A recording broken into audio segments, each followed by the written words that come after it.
हमने पिछली वीडियो में देखो factors disturbing latitudinal control of temperature देखा था। देखो टेम्परेचर में लैटिट्यूड का कंट्रोल रहेगा, क्यों? क्योंकि एक तो हमारी अर्थ क्या है, अपने एक्सेस पे टिल्टेड है, प्लस ये रेवोल्यूशन कर रही है, तो दूसरे दूसरे लैटिट्यूड्स दूसरे टाइम ऑफ द ईयर में सन की एनर्जी को रिसीव करेंगे। ऑलराइट, देन क्योंकि क्या हो रहा है, एक तो एंगल भी स्लैंट होता है प्लस डिस्टेंस भी बढ़ती है। ठीक है, अब कुछ फैक्टर्स हैं जो कि इस लैटिट्यूडनल कंट्रोल को क्या करेंगे, डिस्टर्ब करेंगे, जिसको हमने पिछली वीडियो में पढ़ा था, याद करें, है ना, कि देखो इक्वेटर वाले लैटिट्यूड में मतलब 0 डिग्री में आपको क्या कहना चाहिए, हमेशा क्या रहनी चाहिए, गर्मी। लेकिन फिर हमने देखा था कि माउंट किलिमंजारो जो कि बहुत पास है, वहाँ पे क्या जमी रहती बर्फ। तो ऐसा क्यों होता है, लैटिट्यूडनल कंट्रोल को क्या डिस्टर्ब कर रहा है, तो वहाँ पे डिस्टर्ब कर रही है हाइट, एल्टीट्यूड। तो ऐसे ही हमने 4-5 फैक्टर्स देखे थे। हमने देखा था एक तो लैंड वाटर डिफरेंशियल, है ना, या फिर आपको कहना चाहिए कॉन्टिनेंटलिटी, है ना, सॉरी। फिर हमने एल्टीट्यूड देखा, फिर हमने ओशन करेंट्स देखे कि वार्म ओशन करेंट्स के पास जनरली गर्म जगह होगी और कोल्ड ओशन करेंट्स के पास जनरली ठंडी जगह होंगी, है ना, मतलब ड्राई रीजन्स होंगे, कहना चाहिए आपको डेजर्ट्स बनेंगे, है ना, और वार्म में अच्छे सिटीज़ रहेंगी ज़्यादातर।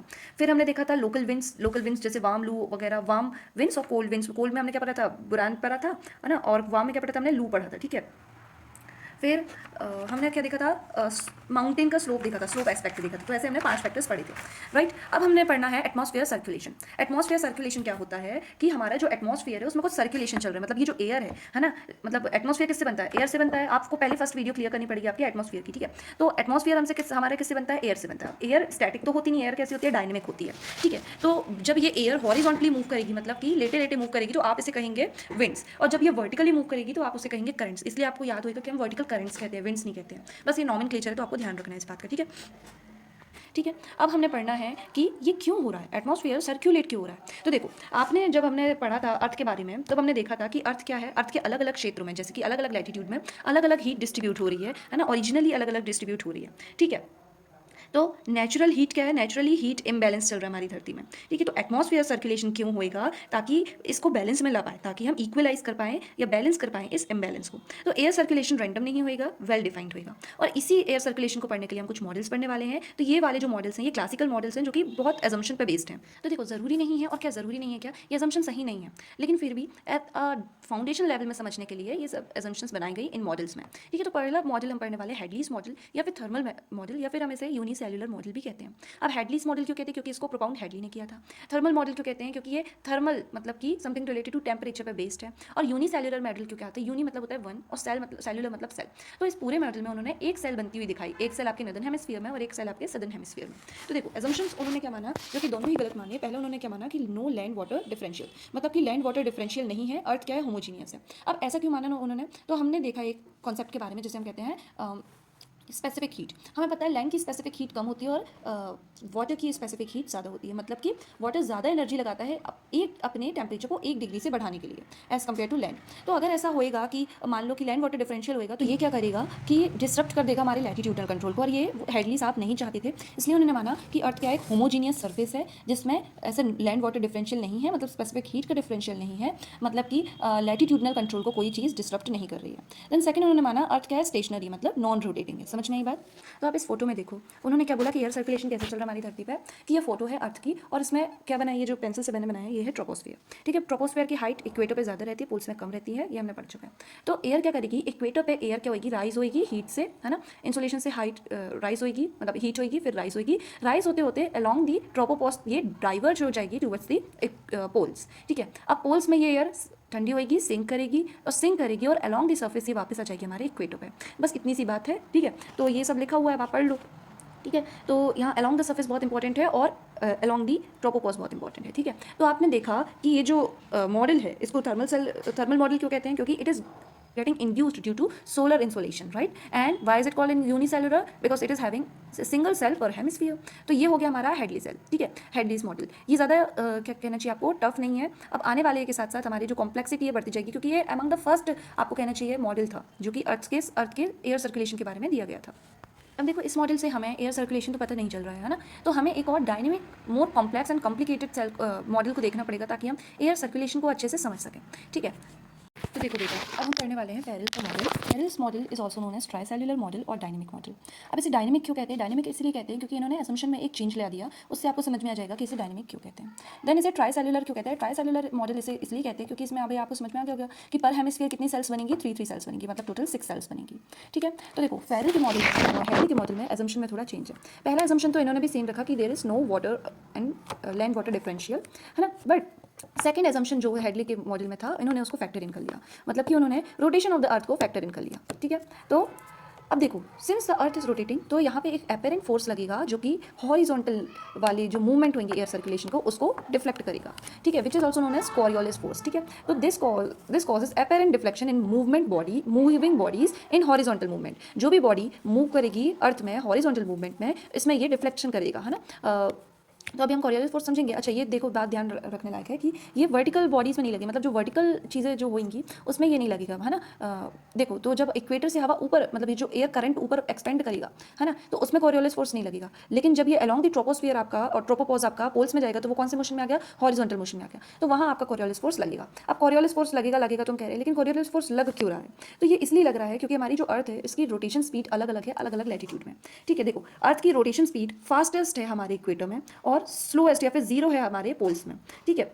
अब ऐसा क्यों हो रहा है, देखो अर्थ एक कौन सा शेप है, बल्ज शेप में है, ठीक है। तो बल्ज शेप में है, तो डायमीटर सबसे ज़्यादा कहाँ होएगा, एट द इक्वेटर होएगा, है ना, और सबसे कम कहाँ होएगा, हमारे पोल्स में होएगा। लेकिन देखो, रोटेशन करने के लिए सारे पॉइंट्स में, अर्थ का कोई भी पॉइंट ले लो आप, सारे पॉइंट को 24 घंटे ही मिल रहे हैं। तो जिसका डायमीटर ज़्यादा है, मतलब आपका सिलेबस ज़्यादा है और आपके फ्रेंड का सिलेबस कम है, लेकिन आपको प्रिपेयर करने के लिए सिर्फ एक ही दिन मिला है, तो आपको मान लो कि 10 चैप्टर पूरे करने हैं, ठीक है। तो आपकी जो स्पीड रहेगी, है ना, मतलब आपको मान लो 24 चैप्टर पूरे करने हैं, तो आपकी जो स्पीड रहेगी वो कैसे रहेगी कि आप 1 घंटे में एक चैप्टर को कंप्लीट करते चलेंगे, और उसका सिलेबस मान लो आधा कंप्लीट हो चुका है, तो उसको क्या करना है, 12 चैप्टर करने हैं बस, मान लो, तो 2 घंटे में एक चैप्टर भी करेगा। समझ में आ रही है आपको बात, ये एग्जाम्पल है। तो वहीं इक्वेटर का डायमीटर ज़्यादा है लेकिन उसको 24 घंटे मिले, तो वो उसकी स्पीड रोटेशन की ज़्यादा होगी, और पोल्स को बहुत टाइम मिला है, 24 घंटे, और उसकी डायमीटर कुछ भी नहीं है ना, एक पॉइंट है, पॉइंट के अराउंड ही उसको जस्ट सर्कल करना है, तो उसकी स्पीड बहुत ही कम रहेगी, जीरो रहेगी। तो इसी स्पीड डिफरेंशियल की वजह से, इसी रोटेशन स्पीड की डिफरेंशियल की वजह से क्या होता है कि जो हमारी हॉरिजॉन्टल मूवमेंट होता है हमारे अर्थ में, उनमें एक डिफ्लेक्शन आ जाता है। अब डिफ्लेक्शन क्यों आता है, देखो, कोई भी चीज़ इक्वेटर से टूवर्ड्स ऊपर जाएगी, आपके पोल्स में जाएगी, तो इक्वेटर में हाई स्पीड रहेगी, पोल्स में लो स्पीड रहेगी, तो उसे जहाँ पहुँचना था वो कैसे पहुँचेगी, पीछे पहुँच जाएगी। तो इसलिए इक्वेटर से जाएंगे जब हम वहाँ, तो हम इक्वेटर से पोल्स वाली जगह में हम आगे पहुंच जाएंगे। इसलिए हम देखेंगे कि जब हमारा इक्वेटर टू पोलवर्ड्स मूवमेंट होएगा हमारे नदर्न हेमिस्फीयर में, तो वो होएगा राइट वर्ड्स, है ना, नदर्न हेमिस्फीयर में राइट वर्ड्स ही होएगा। क्यों, क्योंकि वेस्ट टू ईस्ट मोशन हो रहा है हमारे अर्थ का। समझ में आई आपको बात। तो अगर आप नदर्न हेमिस्फीयर में वेस्ट टू ईस्ट घूम रही धरती, है ना, तो वेस्ट टू ईस्ट जाओगे, इक्वेटर से आप मान लो कि ऊपर जा रहे हो आप पोल्स में, तो इक्वेटर में स्पीड ज़्यादा होगी, पोल्स में स्पीड कम होगी। तो ये ग्रीन वाली जो लाइन है ये आपको बता रहा है कि अगर कोई रोटेशन नहीं होता तो ऐसे जाता, लेकिन रोटेशन हो रहा है तो कोरियोलिस फोर्स लग रहा है। कोरियोलिस फोर्स क्या करवा रहा है कि इक्वेटर से मैच करने के लिए स्पीड आपको पोल्स में आप आगे पहुंच जाएंगे, ठीक है, क्योंकि पोल्स में स्पीड क्या है, कम है। ही अगर आप नदर्न हेमिस्फीयर में देखो, अगर आप पोल से इक्वेटर की टुवर्ड्स आते हो, तो आप पोल्स में आपकी स्पीड कम रहेगी, इक्वेटर में बहुत हाई स्पीड है। तो जहाँ आपको पहुँचना है आप उसके पॉइंट से पीछे रहोगे, क्योंकि इक्वेटर आगे बढ़ चुका है ना, इक्वेटर बहुत आगे बढ़ चुका है, और आप पीछे हो तो आप पीछे पहुँचोगे। तो नहीं याद हो रहा है, ये सब नहीं समझ में आ रहा है, तो आपको बस ध्यान रखना है कि नदर्न हेमिस्फीयर में ये मूवमेंट किस तरफ होगा, राइट वर्ड्स होगा, और सदर्न हेमिस्फीयर में आपका लेफ्ट वर्ड्स होगा, ठीक है। नहीं तो हम कोरियोलिस फोर्स में एक पूरी वीडियो ले आएंगे कि ये क्यों होता है ना, और इसका नॉर्थ वर्ड मूवमेंट, मतलब नदर्न हेमिस्फीयर में ये राइट वर्ड और सदर्न हेमिस्फीयर में लेफ्ट वर्ड क्यों होता है, ठीक है। अभी आप ये समझ लो कि आपको कोरियोलिस फोर्स लग रहा है, क्योंकि अभी हम जब पढ़ेंगे ना पैरेलल्स मॉडल को, तो अभी आप ये कोरियोलिस फोर्स का बहुत बड़ा एक एक्शन देखने में मिलेगा आपको, ठीक है। तो इसलिए ये थोड़ा सा समझने में आपको हेल्प करता है, ठीक है। आपको ये बात ध्यान रखनी है, ये जो मैं सेंटेंस बोल रही हूँ, this causes the air to curve sideways instead of growing straight, कि स्ट्रेट ना जाके अब जो एयर है जो हॉरिजॉन्टल मूवमेंट कर रही है वो आपका स्ट्रेट ना जाके साइडवेज कर्व कर लेगी, ठीक है। तो देखो आप अगर कि स्पीड देखो अगर आप, तो इक्वेटर के पास इसकी जो हमारी रोटेशन स्पीड है वो रहेगी लगभग 1600 किलोमीटर, और जैसे जैसे हम नीचे जाएंगे वैसे वैसे स्पीड क्या होती जाएगी, कम होती जाएगी, और पोल्स के अराउंड 0 किलोमीटर पर आवर होगी। और देखो हम जो वीडियो लाएंगे ना कोरियोलिस फोर्स में, उसमें हम ये भी बताएंगे कि कोरियोलिस फोर्स और स्पीड ये रिवर्स रिलेशनशिप क्यों है ना, इन्वर्स रिलेशनशिप क्यों है, क्योंकि कोरियोलिस फोर्स वीकेस्ट रहेगा आपके इक्वेटर में और हाईएस्ट रहेगा आपके पोल्स में। समझ में आई बात। तो it is the weakest at the equator and strongest at the poles, and it मतलब thus it increases as latitude increases. What increases? We are talking about the Coriolis force per se, okay? अगर अब हम चर्चा करें हमारे Feral model के बारे में, फेरल्स मॉडल के बारे में, तो अगर आप देखो ये अर्थ है, ठीक है। तो अर्थ से देखो हेडलीस मॉडल में हमने देखा था कि उन्होंने रोटेशन को फैक्टर इन नहीं किया था, ठीक है, उन्होंने नॉन रोटेटिंग बॉडी माने थे अर्थ को। तो नॉन रोटेटिंग बॉडी की वजह से क्या हुआ था, जो इक्वेटर से हवा उठी थी वो सीधे जाके पहुंची थी आपके पोल्स में, ठीक है, इतना ज़्यादा वो था। अब देखो लेकिन फेरल ने क्या माना कि रोटेटिंग बॉडी है, तो रोटेटिंग बॉडी से आया क्या, कोरियोलिस फोर्स है। तो आपकी जो इक्वेटर से हवा उठेगी ऊपर, ठीक है, वो क्या करने लगेगी, डिफ्लेक्शन करने लगेगी, है ना। इक्वेटर से हवा उठी, जब वो अलॉन्ग दी ट्रोपोपॉज डाइवर्ज हुई तो वो डिफ्लेक्शन करने लगेगी, और हमने देखा कि नॉर्थ हेमिस्फीयर में, नदर्न हेमिस्फीयर में वो किस तरफ डिफ्लेक्शन करेगी, अपने राइट वर्ड्स डिफ्लेक्शन करेगी। समझ में आ रही है आपको बात। तो अब ये जो डिफ्लेक्शन हो रहा है ये क्या कॉज करेगा, अब देखो आगे। देखो बेटा, अब इसको समझने के लिए आप इस वीडियो को देखो, ठीक है।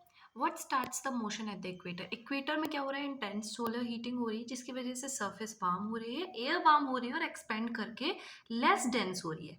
अब क्योंकि ये लेस डेंस हो रही है तो ये क्या करेगी, लो प्रेशर एरिया बनाएगी और राइज कर जाएगी। समझ में आई बात, ये एयर राइज करके इसलिए आपका लो प्रेशर एरिया बना, ठीक है, कन्वेक्शन होने लगा।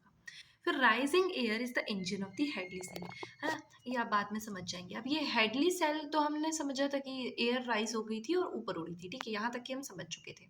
अब हेडली ने क्या माना था कि सिंस रोटेटिंग बॉडी नहीं है तो क्या नहीं होगा, इक्वेटर से डायरेक्ट पोलवर्ड्स जाएगी हमारी ये हवा। लेकिन अब फेरल ने फैक्टर इन क्या कर दिया, रोटेटिंग अर्थ को फैक्टर इन कर दिया। तो उससे क्या होएगा बेटा, कि उससे ये होएगा कि कोरियोलिस फोर्स लग जाएगा। ठीक है, अब देखो, एयर तो आपकी सबसे ज़्यादा पहले हमेशा ऊपर नहीं जा सकती, तो ये ट्रोपोस्फियर तक की जाएगी।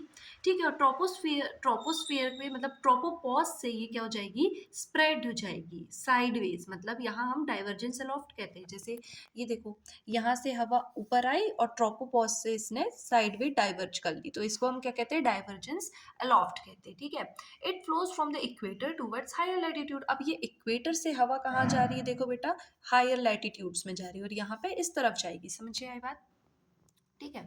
तो देखो, अब ये पोलवर्ड्स मूवमेंट कर रही है, अब समझ में आया आपको, ये पोलवर्ड्स मूवमेंट कर रही है ना। अब क्या होएगा, देखो, the air cool as it travels. अब जब एयर यहाँ से यहाँ तक की जाती है बेटा, तो ये अब हॉटेस्ट पार्ट में तो है नहीं, हॉटेस्ट पार्ट तो इक्वेटर था। अब ये ऐसे ऐसे जा रही है तो ये क्या होएगी, कूल होती जाएगी, ठीक है, और रेडिएशन होएगा इसकी हीट का। तो अब कूल होएगी तो क्या होएगी, कॉन्ट्रैक्ट होएगी। कूल कोई भी चीज़, जैसे हॉट कोई भी चीज़ होती है तो एक्सपेंड होती है, वैसे कूल कोई भी चीज़ होती है तो कॉन्ट्रैक्ट होती है।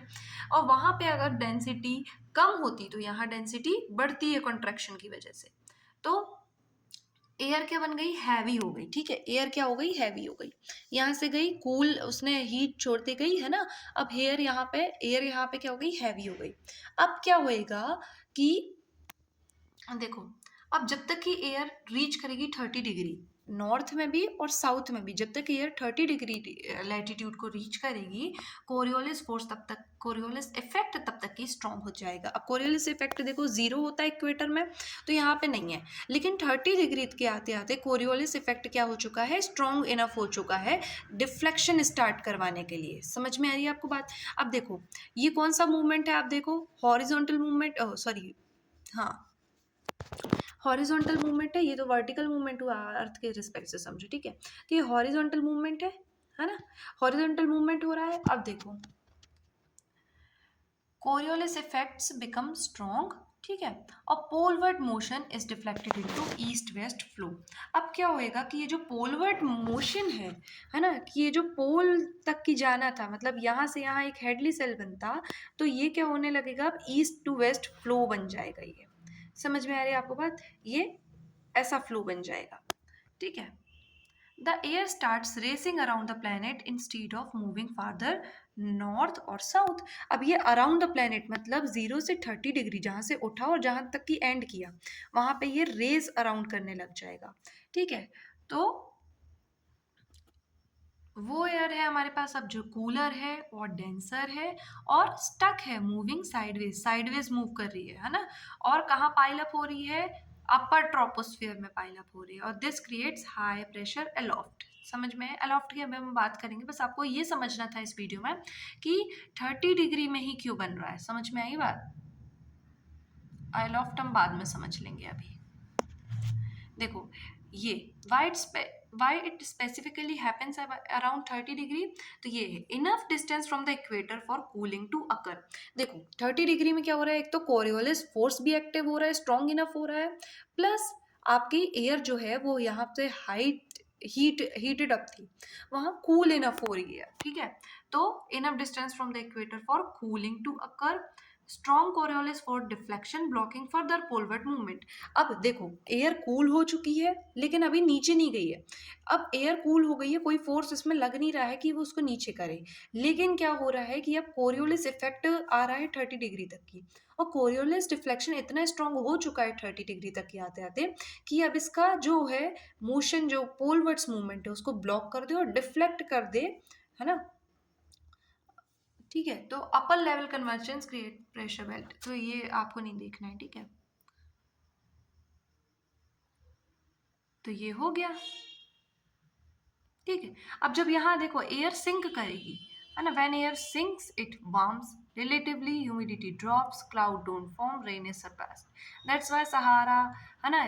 जो अभी हम ये समझेंगे तो आपको थोड़ा सा इसमें ध्यान देना है। बाकी अब आपको एक क्वेश्चन तो का आंसर तो मिल गया होगा कि 30 डिग्री में ये ऐसा क्यों रहा है। एक तो डिस्टेंस इनफ है ताकि हॉट एयर कूल हो जाए, और आप कोरियोलिस फोर्स इफेक्ट भी आपका लग जाएगा जो कि फर्दर पोलवर्ड मूवमेंट को क्या करेगा, ब्लॉक कर देगा और एयर को डाइवर्ज करा देगा। तो देखो बेटा, आपने जान लिया कि लो प्रेशर बेल्ट से, जो इक्वेटर वाला लो प्रेशर बेल्ट है, वहाँ से हवा ऊपर गई, एयर करंट ऊपर गया, फिर डाइवर्ज कर गया अलॉन्ग ट्रोपोपॉज, और 30 डिग्री से 35 डिग्री तक की वो क्या कर गई, एयर सिंक कर गई। और क्यों कर गई, है ना, वो हमने देखा क्यों कर गई, ठीक है, कोरियोलिस फोर्स क्यों किया गया है। तो यहाँ ये जो सेल बना, इसे हम कहते हैं हेडली सेल। समझ में आई आपको बात। अब देखो ये जो 32-35 डिग्री सेल्सियस तक की ये जो नीचे जा रही है हवा, है ना, अब ये अगेन क्या करेगी, दो तरीके से निकलेगी, है ना। एक ब्रांच इसकी पोलवर्ड्स चली जाएगी और एक ब्रांच इसकी इक्वेटरवर्ड्स चली जाएगी, ठीक है, क्योंकि एयर सिंक कर रही है ना, हाई प्रेशर है। कभी भी याद रखना, हाई प्रेशर जहां भी बनेगा वहां से जो है वो कहलाता है एरिया ऑफ डाइवर्जेंस, मतलब वहां से जो एयर है वो डाइवर्ज करना चाहेगी। और कहीं भी लो प्रेशर बनेगा तो वो होएगा एरिया ऑफ कन्वर्जेंस, मतलब कि लो प्रेशर में एयर आना चाहेगी, कन्वर्ज करना चाहेगी। देखो आप एग्जांपल से समझो, एक भरा रूम है, बहुत ज़्यादा भरा रूम है, उसमें सांस लेने की जगह नहीं है, तो आप क्या करोगे, उस रूम से बाहर जाना चाहोगे, है ना। और कहाँ जाओगे, जो खाली रूम रहेगा तो आप वहाँ से डाइवर्ज करोगे और वहाँ पे आके कन्वर्ज करोगे। ऐसे ही हिसाब आपका एयर का है, ठीक है। तो हमने एक सेल देख लिया, हमारा हेडली सेल, ये कंप्लीट होता है। अब देखो, अब ये जो यहाँ इन्हें नीचे गिरी, तो यहाँ जो नीचे गिरी तो यहाँ कौन सा प्रेशर बेल्ट बन रहा है, हाई प्रेशर बेल्ट बन रहा है, क्योंकि यहाँ एयर क्या हो रही है, सिंक कर रही है। समझ में आई बात, एयर क्या कर रही है, आके सिंक हो रही है। अब देखो आगे देखो, अब यहाँ से जो एक ब्रांच गई, अच्छा इससे पहले आप सुनो, ये जो पोलर है, पोलर रीजन है, ये हमेशा एक परमानेंट हाई प्रेशर बना के रखेगा, है ना, जिसको हम पोलर हाई प्रेशर भी कहते हैं, बेल्ट कहते हैं, है ना, क्योंकि ये जगह ठंडी है। अब ठंडी है तो देखो, ठंडी है तो एयर क्या रहेगी, कंप्रेस्ड रहेगी। कंप्रेस्ड रहेगी मतलब क्या रहेगी, डेंस रहेगी, और डेंसिटी ज़्यादा है तो मतलब कौन सा प्रेशर बनेगा, हाई प्रेशर रहेगा। अब ये यहाँ पे भी कौन सा एरिया बना, एरिया ऑफ डाइवर्जेंस बना, मतलब यहाँ की भी जो एयर है वो डाइवर्ज करना चाहेगी, ठीक है। तो अब देखो यहाँ पे 60 to 65 लैटिट्यूड में ये जो यहाँ की एयर है आपकी पोलर एरिया की, वो नीचे आना चाहिए, है ना, मतलब यहाँ आएगी। और ये जो यहाँ की एयर है, जो आपकी 30 to 35 की एयर है जो आपके यहाँ जा रही है, तो ये दोनों मिलेंगी 60 to 65 में। अब ये जब टकराएंगी तो इनका एक फोर्स्ड अपलिफ्टमेंट होएगा। अब फोर्स्ड अपलिफ्टमेंट होएगा तो यहाँ पे भी क्या बनेगा, एक लो प्रेशर बनेगा, क्योंकि यहाँ से हवा ऊपर उठ के जा रही है। अब ऊपर उठ के जा रही है तो क्या करेगी, अब ये 60 to 65 में जहाँ ये ऊपर गई तो अलॉन्ग फिर से ट्रोपोपॉज तक की जाएगी, और फिर से वहाँ से क्या कर जाएगी, डाइवर्ज। अब डाइवर्ज करी तो एक फिर से एक सेल बन गया, और इस सेल का हम नाम देंगे कौन सा, फेरल सेल, जो कि है 60 to 65 से 30, या फिर आपको कहना चाहिए 60 लैटिट्यूड से 30 लैटिट्यूड तक की, नॉर्थ और साउथ दोनों हेमिस्फीयर में, ठीक है। और वहीं आप देखो ये जो पोलर सेल है ये आपका 90 से 60 के बीच में बनेगा, है ना। तो ये ना मतलब नोट्स में ना लिखने में थोड़े मुश्किल होते हैं, क्रोनोलॉजी नहीं समझ में आती, इसलिए मैंने ये वीडियो जानबूझकर बनाया है इसका, कि आपको क्रोनोलॉजी समझ में आए। समझ में आई आपको बात, ठीक है। तो अब देखो ये हो गया ट्राइसेल्युलर मॉडल, मतलब कि 3 सेल बने, एक हमारा हेडली सेल, फेरल सेल और पोलर सेल, ठीक है, पोलर सेल बना, ठीक है। अब देखो पोलर, ये सारे सेल बन गए, इसलिए इसको क्या बोलते हैं, ट्राइसेल्युलर। अब कितनी प्रेशर बेल्ट्स बनी, एक तो देखो हमारी पोलर हाई प्रेशर बेल्ट जो कि सबसे ऊपर है, ठीक है, दोनों हेमिस्फीयर की बात करें। फिर उसके नीचे जो 60 to 65 में यहाँ बनेगी सब polar low pressure belt. Low pressure belt क्यों, क्योंकि यहाँ से हवा ऊपर जा रही है ना, यहाँ लो प्रेशर बन रहा है, ठीक है, फोर्स्ड अपलिफ्टमेंट के कारण। फोर्स्ड अपलिफ्टमेंट किसका, एक तो जो हवा यहाँ से आ रही है आपके हेडली सेल के नीचे कन्वर्जेंस से जो एक ब्रांच आ रही है, और एक ये जो pressure high pressure, polar high pressure से एक हवा आ रही है, उनका फोर्स्ड अपलिफ्टमेंट हो रहा है, तो वहाँ पे क्या हो रहा है, एक लो प्रेशर बन रहा है, तो इसलिए हमने कहा सब पोलर लो प्रेशर बेल्ट, ठीक। फिर आपके बनेगा सब ट्रॉपिकल हाई प्रेशर बेल्ट, है ना, ऊपर से नीचे आ रहे हैं ना, ये कहाँ बनेगा, जहाँ आपका ये फेरल सेल और हेडली सेल की हवा नीचे हो रही है, सिंक हो रही है, तो यहाँ पे हाई प्रेशर बेल्ट बन रहा है। और ये जो इक्वेटर है, इक्वेटर में क्या बनेगा, इक्वेटोरियल लो प्रेशर बेल्ट, क्योंकि यहीं से तो हवा ऊपर जा रही है। जहाँ जहाँ लो प्रेशर बेल्ट है वहाँ से हवा ऊपर जाएगी, जहाँ जहाँ हाई प्रेशर बेल्ट है, मतलब हाई प्रेशर है, वहाँ हवा सिंक करेगी, ठीक है। अच्छा ये ना ड्रॉ करने में बहुत आसान है, याद करने में बहुत आसान है, बस समझने में थोड़ा मुश्किल था। आई होप कि अब आपको थोड़ा समझ में आ गया होगा, ठीक है।